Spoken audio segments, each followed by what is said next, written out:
résidence de la famille Carrier, encore beaucoup de témoignages de sympathie aujourd'hui.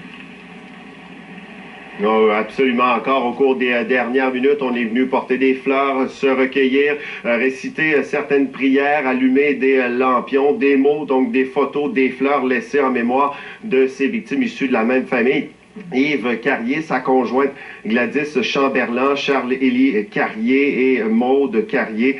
Concert d'éloge donc pour ces travailleurs humanitaires, une famille qu'on a décrit là, comme ça tout au cours de la journée comme étant une famille au grand cœur. On a également parlé aujourd'hui avec la mère de Maude Carrier, elle s'appelle Camille Carrier, elle est en colère contre le gouvernement canadien et sa gestion de la tragédie, pas tendre non plus à l'endroit du premier ministre canadien, Justin Trudeau. Il condamne les choses, dit-elle, en parlant des attentats, mais il n'est pas capable d'aller se battre avec les autres. Les proches qui ont également de la difficulté à obtenir des réponses, des précisions de la part du ministère des Affaires étrangères, de la part de l'ambassade du Canada également. Notamment, la mère voudrait avoir des précisions sur l'endroit où sa fille se trouvait au moment où elle a trouvé la mort.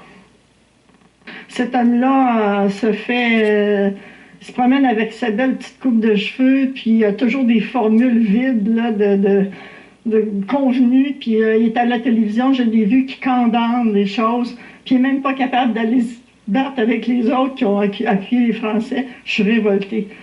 Le Premier ministre Trudeau, et justement, Raymond, cet après-midi, Justin Trudeau a été interpellé sur ces propos de Mme Carrier.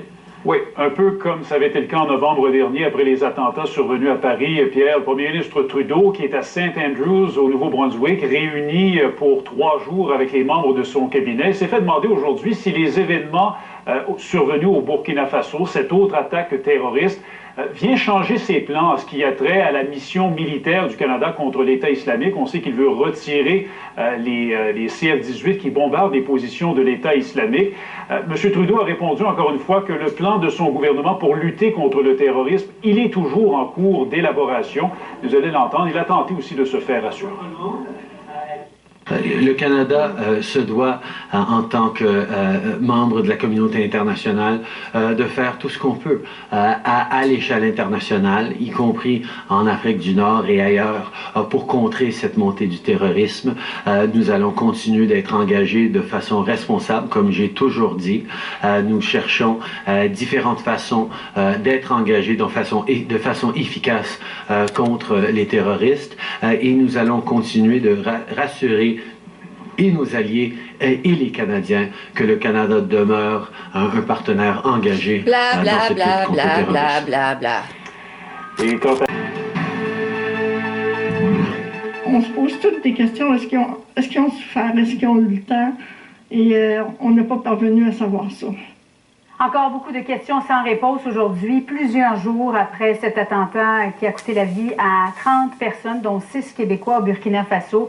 Les proches de Maude Carrier, qui a perdu la vie à Ouagadougou, sont en colère toujours à l'endroit du premier ministre Justin Trudeau en l'accusant de ne pas faire son travail. Et le beau-père de Maude Carrier, Pierre Cossette, est même allé jusqu'à dire que le premier ministre était meilleur avec les selfies 3 jours après les attentats. Donc lui et la mère de la victime, Camille Carrier, sont toujours sans réponse à plusieurs de leurs questions. On en discute tout de suite avec le député Pierre Paulus, député conservateur de Charlebourg dans la région de Québec. Bonjour, M. Paulus.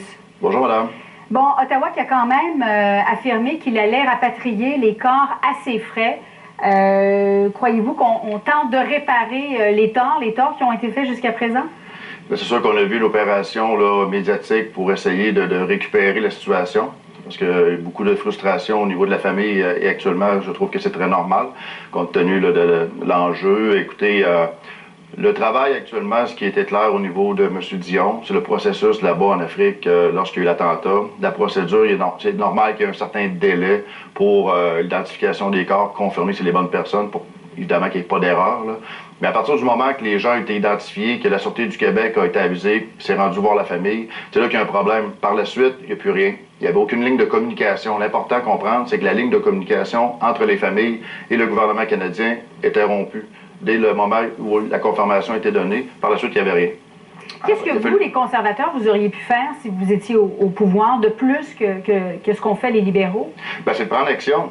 Lorsqu'une situation exceptionnelle, comme on parle en assurance parfois, un cas de force majeure, comme il est arrivé là, on a des victimes canadiennes d'un acte terroriste. Donc, comme gouvernement, normalement, la première réaction, c'est de s'assurer que nos fonctionnaires, notre équipe aux affaires étrangères, les affaires consulaires prennent action et s'occupent de bien encadrer la situation.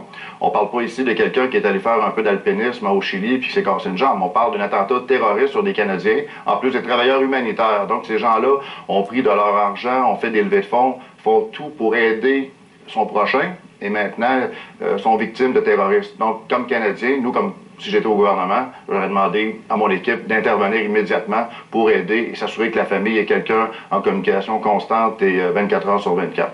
Pourtant, le ministre Stéphane Dion qui a défendu hier encore la vitesse d'action de son personnel diplomatique. Comme j'ai mentionné, l'évaluation de la situation, l'identification des corps a pris un certain temps et c'est normal. Là-dessus, j'ai aucun blâme là-dessus.